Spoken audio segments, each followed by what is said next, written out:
When talking about classic JRPG series from the 90s, series like Final Fantasy would probably be the first to come to mind for most. While never reaching the same mainstream popularity as Final Fantasy, there were a handful of other series at the time that were pretty beloved to fans of the genre all the same. One of the series, an example, was Breath of Fire.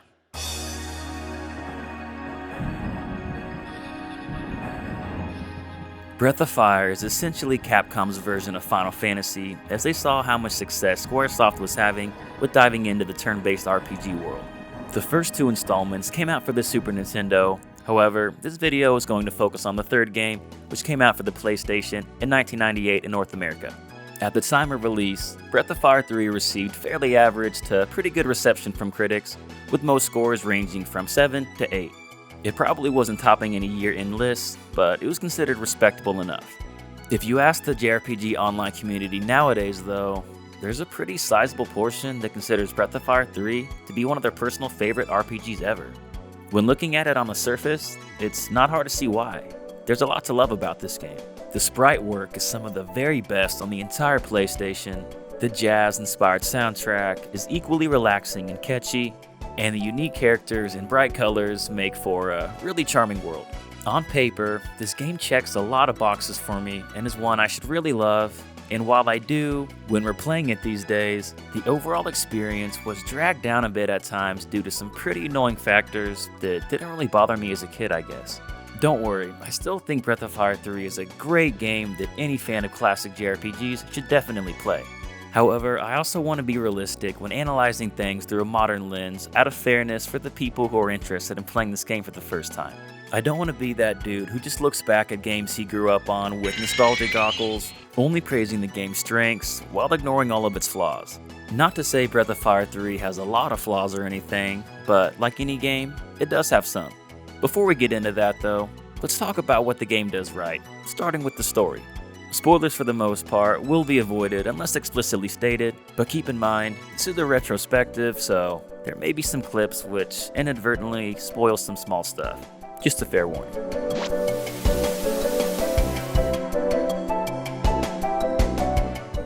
Breath of Fire 3 begins with you playing as a dragon whelp, breaking yourself out of a crystal, deep in a mineshaft, trying to escape. You're eventually captured, locked in a cage, then transported somewhere. Through a little bumping action though, you're able to knock the cage off the cart and tumble down into a nearby forest. What was once a dragon whelp has now transformed into a young blue-haired boy by the name of Ryu as the local thief Ray comes across his naked body. He takes you back to his hideout where you meet his younger friend Tipo, and this is where the game truly begins. For the first 5 or so hours, you're basically just exploring all these nearby areas with Ray and Tipo, getting yourself into various predicaments along the way. After some important plot events though, Ryu is eventually separated from the pair. Alone in the world for the first time, Ryu is then forced to travel on his own, trying to make sense of his dragon powers and discover who he really is. During this child part of the journey, he teams up with various unique characters such as the winged Windian princess Nina, the eccentric scientist from the Grassrunner clan, Momo, the guardian Gar, who looks like a dragon-type beast in his own right, and a plant, Peko. Yeah, I did say unique, didn't I? While all of the characters are important in their own right, Gar's appearance is when the deeper lore of the plot really starts unraveling. I'm not gonna lie, the game's story has a really slow start and takes a while to get going. For the first 10 to maybe 20 hours of the game, you don't even really know the true plot or the goal yet, so it almost feels like you're kind of just wandering around aimlessly to an extent. Luckily, the world and characters are super charming and are what keeps you invested at this point. Not necessarily the story, having you at the edge of your seats, anticipating what's about to happen next. Yet, at least, because the story really does pick up. So yeah, eventually you discover that Ryu is a member of what the game calls the Brood Clan, which is basically just a clan of people that can turn into dragons and shit. You gradually learn more about the Brood Clan's part in the Great War, which was fought against the guardians of the goddess Myria. Speaking of that, you remember our homie Gar, right? Well, it turns out he's a guardian under Myria and has a lifelong goal to act upon, destroying the Brood Clan.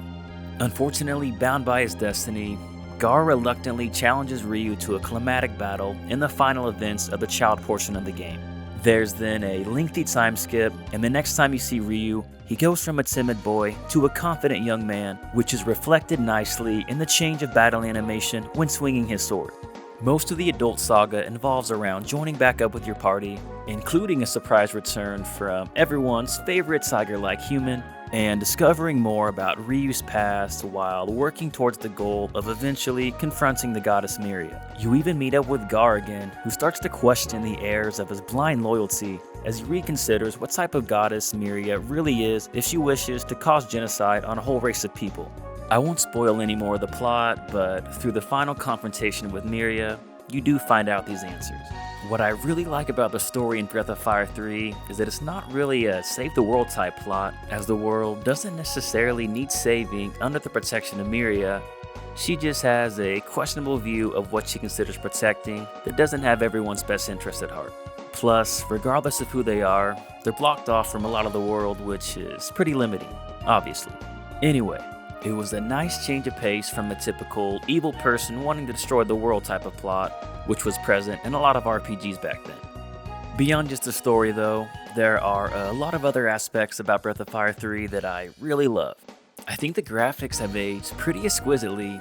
Granted, I am a sucker for hand-drawn sprites. They're animated really well though, which is shown in the battle animations and even during the idle animations when they're preparing an attack or something. Small details like that really help engage you in battle and even kind of immerse you in some way. All of the sprites are well done, but some of the bosses in particular are super impressive. I mean, look at the reflection in that dude's eye. Shit's crazy. Speaking of battles though, I thought the turn-based battle system was a lot of fun.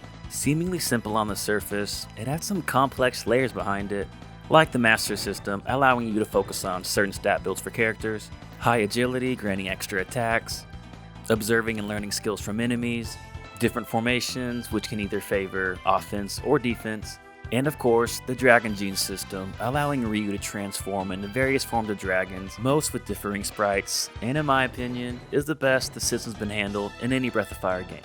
There's definitely more customization and potential strategy to battle than there seems at first. Outside of the battle system itself, the gameplay has some other pretty complex features, like the whole fairy village building thing, and fishing for example.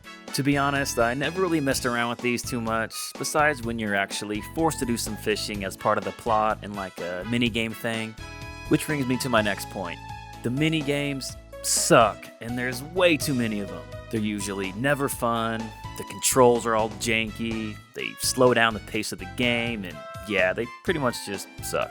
I don't think I've ever met anyone or read anything online that said, oh yeah, the minigames in Breath of Fire 3, phenomenal, wish there was more of them, couldn't get enough. Yeah, no, if anything it's the opposite, with people complaining about getting stuck in the desert of death for like 5 hours. Fuck that place. To be completely honest though, I'm a big fat phony who used a video guide when getting through that part of the game on this most recent playthrough. You're a phony! But still, I could see it causing a lot of kids back in the day to throw their controller at the wall or just give up on the game entirely. What's even more of a dick move is that it comes at the very end of the game, basically dangling a carrot in front of your face right before the finish line. Or maybe that makes it a genius move because it keeps you playing forever at that point. Touché, Capcom. Minigames aside though, there are some other aspects to the gameplay that I did enjoy.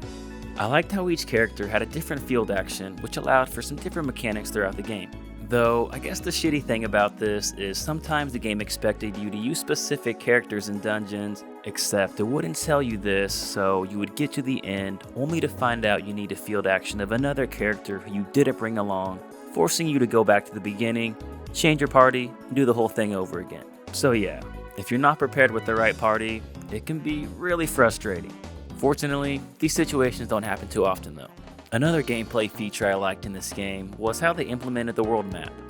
While I don't necessarily like it as much as the traditional world maps we got in the first 2 installments, it's definitely better than the one we got in the 4th game at least, and the lack of random encounters made up for the change in map style. Honestly, anything to limit the random encounters in this game is a plus in my book. The random battles themselves are fun enough I think, but the loading times, that's a different story. The transitions between battles and even between attacks during those battles were super slow and really dragged the game out. Like, it got to the point where I would input my commands, put the game down for 30 seconds to a minute and do something else, then pick it back up, just because I didn't want to watch the whole thing play out. I usually have a pretty high tolerance for this type of stuff, but I don't know. Even this was starting to wear me thin a little bit. Playing this game right after Suikoden 2 probably wasn't doing this any favors either, as that game moves extremely fast in battles. I will say I played this on the PSP though, and my PSP is pretty freaking old, so maybe that has a little something to do with it. If that is the case and I'm being kinda overdramatic about this here, let me know in the comments below. Since I'm already on the topic of complaining, I'll keep this pettiness going just a little bit longer before ending this retrospective on a positive note.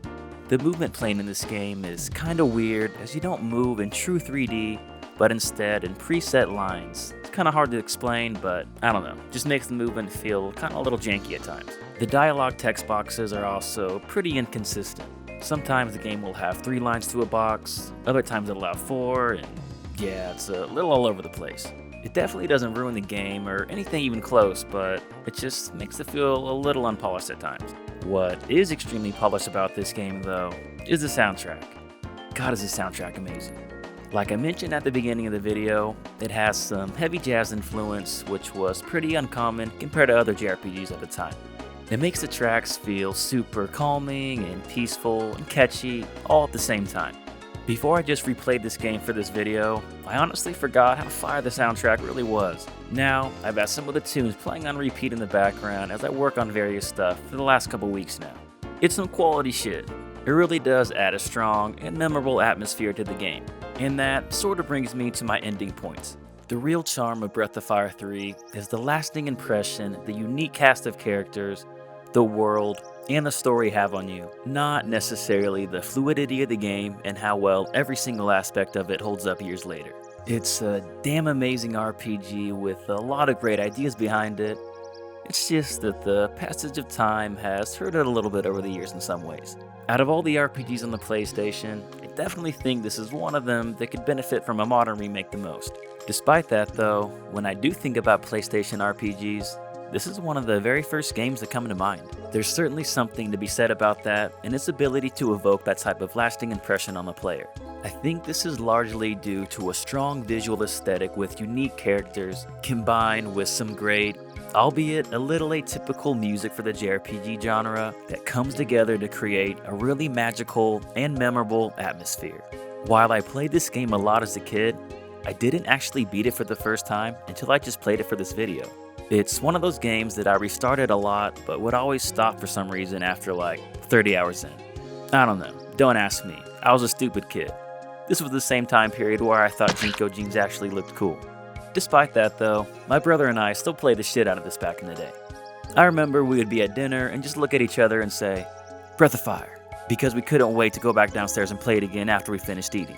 So yeah, despite having a lot of great memories associated with this game, I didn't just beat it until recently. I won't spoil it, but I will say the ending is one that's gonna stick with me, as the visual direction behind it was pretty cool and the music only enhanced it. I really love the track that plays on the final screen of the game, But on the Sand. I think it perfectly encaptures the hopeful tone of the ending as you set out towards new and uncharted horizons. I left that screen on with that track just playing in the background way longer than they intended, I'm sure. But yeah, despite how memorable this game is, I don't really have a desire to play it again anytime soon if I'm being completely honest. This is mainly due to the pacing at the beginning of the game, the load times, and all the mini-games. These kind of hamper an otherwise really great and fun JRPG experience. Now, for the million-dollar question. Would I recommend Breath of Fire 3 to players looking to play for the first time? Well, I'm happy to say my answer is a resounding yes. Nostalgia goggles aside, it's still one of the better RPGs on the PlayStation, and in my opinion, is tied for the best in the Breath of Fire series. It's a shame the next 2 games started swaying away from the formula that made this game so amazing in the first place. The 4th one is still a really great game, it just got a little lazier in some aspects, and the 5th one on the PS2 was a radical departure from what fans of the series wanted at the time. Sadly, the series is pretty much dead at this point, with Breath of Fire 6 being a shitty failed mobile game. Do you guys not have phones? Yeah, you guys all have phones, right? Putting the final nail in the coffin. Seeing a dragon transformation system expanded upon this base formula, combined with decreased loading times and more modern graphics to really enhance this unique world, could have been a really magical experience. Unfortunately though, that's probably a reality we'll never get, leaving fans to replay this gem more than 20 years after it's been released in order to get the most authentic Breath of Fire experience to this date. Now, don't that just beat all? And that, my friends, marks the end of this Breath of Fire 3 retrospective. As always, we thank everyone who took the time to watch this. Hopefully you enjoyed the video. If you did, it would mean a lot if you could either like it, leave a comment, or even better, subscribe if you haven't already. We have new JRPG videos coming out every week. For those wishing to further support the channel, links to our Patreon and Instagram can be found in our bio below. Other than that, have an awesome day everyone. This is Gaming Productions. Until next time.